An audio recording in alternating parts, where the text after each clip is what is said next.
You know, I did have some thread pileups here that I didn't like, but they do seem to have pretty well worked themselves out in the wash. And so I'm not going to do much with this.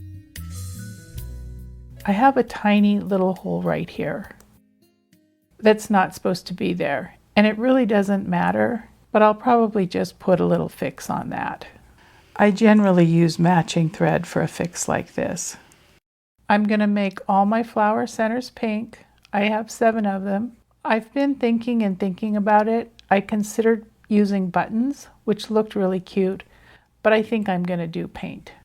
I'll show you those buttons in a minute. I am going to add a little stitching in the water. A little bit of my water that I purposely didn't heat set because I hoped it would wash out, washed out most of the way, but what's still here, I'm going to add a little stitching.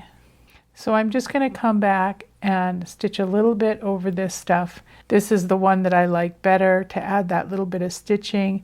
I like the combination of gray and white and black that it has.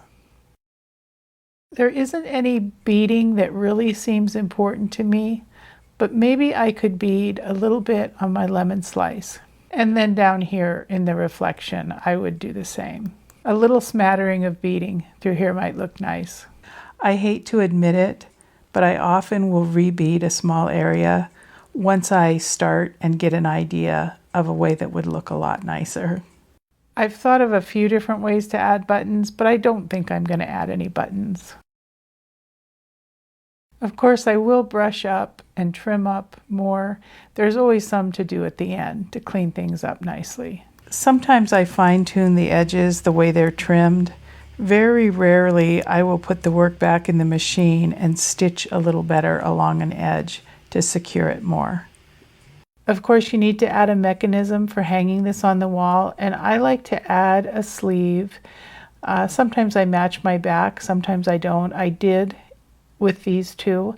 And then I like to use wooden lath. Some people like to use acrylic.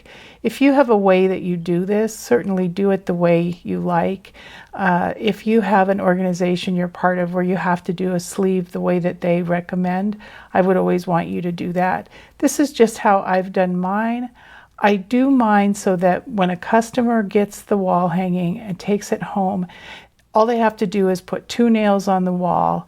And if they can get those on the wall relatively straight, their wall hanging is good for years to come. I made videos in the past, and those will be in the lesson activities so that you can watch those if you want. But I also have made a PDF specifically along with this project in order to show you all the steps for both the sleeve and the lath. And there's a little picture of it here on the screen. When it's all said and done, be sure to take some nice, clear photos that capture the true colors and texture of your work. I hope you've enjoyed the lessons and are enjoying making your own piece or pieces. Please let me know how things are going. I value the feedback and will use it to make things better in the future or to keep up the good work. As always, happy sewing and thanks.